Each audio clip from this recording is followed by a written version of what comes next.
அதுக்கப்புறம் பார்த்தா ஒவ்வொரு சந்துக்குள்ளும் தண்ணி வந்துகிட்டு இருக்கு. தேனி போய் முதல் நாள் விடிஞ்ச உடனேயே வாங்க போய் குளிச்சுட்டு வருவோன்ட்டு கூப்பிட்டு போனாங்க. போன இடத்துல பார்த்தா நிறைய கறவை மாடு தோட்டத்தில். பின்னாடியே வந்து அதுக்கு தேவையான தீவனம்லாம் அவங்களே புல் வந்து பயிராக போட்டிருக்காங்க. அதை அப்படியே கட் பண்ணி அதுக்கு போட்டால் போதும், தீவனம் ரெடி ஆகியாச்சு. அவர் பார்த்தா கண்ணுக்குட்டி, அவர் அழகாக இருந்தாப்புல. அப்படியே பார்த்து என் பையன்லாம் ரொம்ப நேரம் விளையாண்டான். பின்னாடியே வந்து ஆட்டுக்குட்டியெல்லாம் வச்சுருந்தாங்க. ஆட்டுக்குட்டிக்கு பார்த்திங்கன்னா தீவனம் அகத்திக்கீரை மரம் நிறையா இருக்குதுங்க, அதில் பொறிச்சு போட்டாச்சு. அதுக்கு பாட்டு நல்லா கட்டி வச்சே தான் வளர்க்குறாங்க, சூப்பராக வளர்ந்துருந்தது. தோட்டத்துக்கு தேவையான தண்ணி ஃபுல்லாமே இந்த கிணத்துலேருந்து எடுக்கிறாங்க. இப்போ பயிர் என்ன போட்டிருக்காங்கன்னு பார்த்தா துளசி போட்டிருந்தாங்க.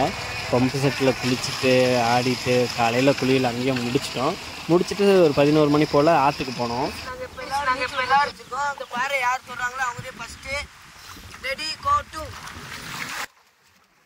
பசங்க வேறு லெவலில் என்டர்டைன்மெண்ட் பண்ணானுங்க.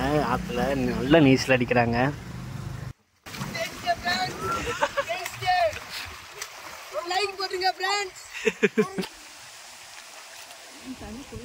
நீர் முதலைகளாட்டு இருக்கீங்களாடா. எங்கள் பையனும் கோயம்புத்தூர்லேருந்து வந்திருக்கோம், நம்மளோட நீச்சல் திறமையை அங்கே காமிக்கணும்னு சொல்லிட்டு நீச்சல் ப்ராக்டிஸ் பண்ணிட்டு இருந்தாப்புல. ஒரே இடத்துல நீச்சல் அடித்து ப்ராக்டிஸ் பண்ணிட்டு இருந்தார். அப்புறம் சரி முடித்தோன்னா அந்த பசங்க மறுபடியும் ஸ்டண்டெல்லாம் காமிச்சாங்க, அது பார்த்தோம்.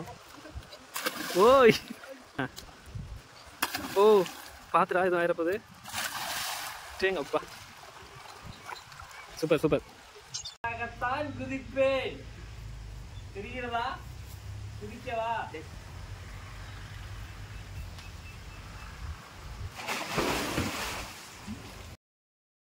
செம்ம ஜாலியாக இருந்தது கிணத்துல குளிக்கிறது. ஃபஸ்ட் டைம் இதுதான் கிணத்துல குளிக்கிறேன். மறுபடியும் குதின்னு குதிச்சுக்கிட்டே தான் இருந்தோம், ஆடிக்கிட்டே தான் இருந்தேன்.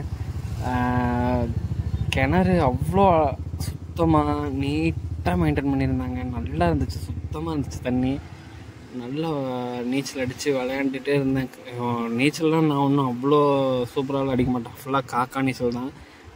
பத்தக்கான்ட்டு அடிச்சு ஜாலி பண்ணிகிட்டு இருந்தோம். அப்புறம் வெளியே வந்தாச்சு.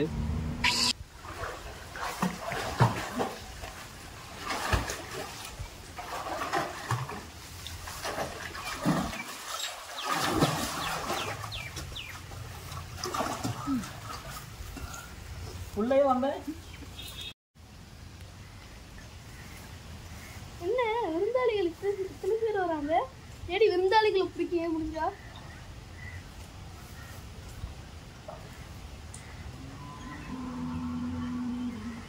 சரிடா. இப்ப பாரு வந்து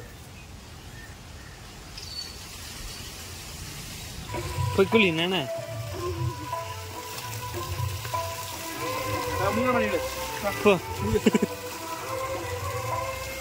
நல்ல முங்கு உட்காரு, அங்கேயே உட்காரு, கீழே உட்காரு.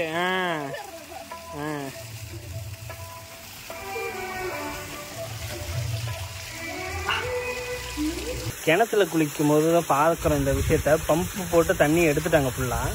எடுத்ததுக்கப்புறம் பார்த்தா ஒவ்வொரு சந்துக்குள்ளும் தண்ணி வந்துக்கிட்டு இருக்கு. ஊற்றுங்கிறத இப்போ தான் முதல் முறையாக பார்க்குறோம். ரொம்ப ஆச்சரியமாக இருந்துச்சு. தண்ணி பாருங்கள் எவ்வளோ அழகாக வந்துக்கிட்டு இருக்குன்னு. கோயம்புத்தூரில் இருக்கிறவங்களுக்குலாம் இதை எனக்கு தெரிஞ்சு பார்க்குறதுக்கு வாய்ப்பே இல்லைன்னு நினைக்கிறேன். நாங்கள் பார்த்ததில்ல, எனக்கு ரொம்ப ஆச்சரியமாக இருந்தது. ஊற்று நிலத்துக்கடியிலேருந்து தண்ணி வரதான் முதல் முறையாக பார்க்குறது ஒரு சந்தோஷமாக இருக்குது.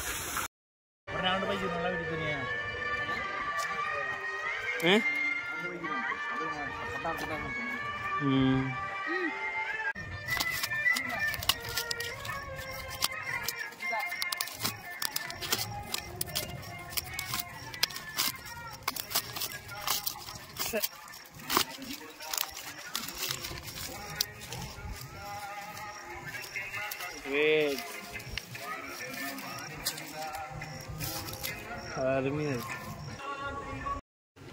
இதுதான் மக்காசோள செடி. நம்ம மேக்ஸிமம் கோயம்புத்தூர்லேயும் பார்த்துருப்போம். இதை இப்படியே பறிக்கிறது இல்லை, இவங்க என்ன பண்ணுறாங்கன்னா, இது வந்து இந்த பாப்கார்ன் பண்ணுறதுக்காக என்ன பண்ணுறாங்கன்னா, இந்த மாதிரி காய விட்டுறாங்க. செடியிலேயே வந்து அது முளைஞ்சு காஞ்சு போயிடுது.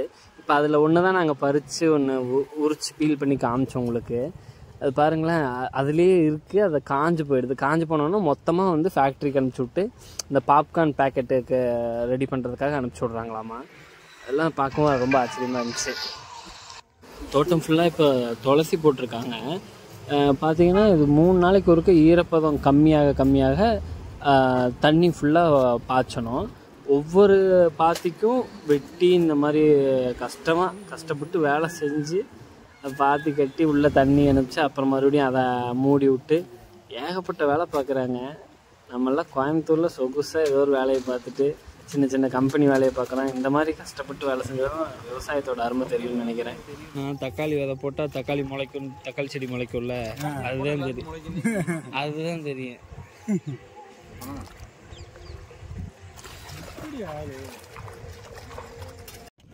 அப்பா சந்தைக்கு போயிட்டு வந்தோடனே பசங்கள்கிட்ட வந்து சொன்னார், துளசி அறுக்கலாம்டா, இன்னைக்கு நல்ல ரேட்டு போகுது அப்படின்னு.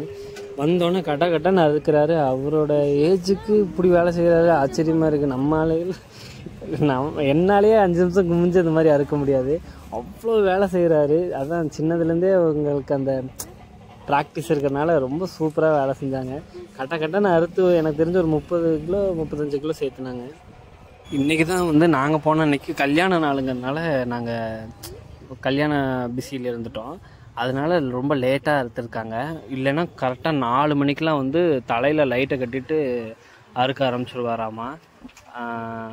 பார்த்திங்கன்னா கிட்டத்தட்ட ஒரு 30-35 கிலோ அந்த மாதிரி சேர்த்துட்டு அறுத்து எடுத்துகிட்டு போனால் தான் வந்துட்டு நல்ல லாபம் கிடைக்கும் அப்படின்னாரு.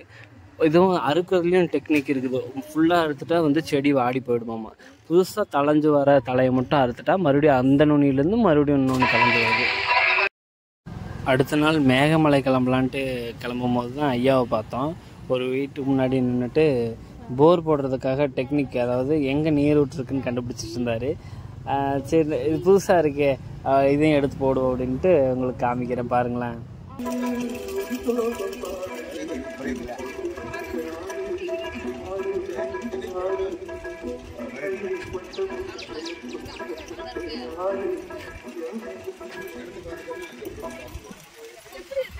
அவங்க பார்க்குறாங்க அப்படி.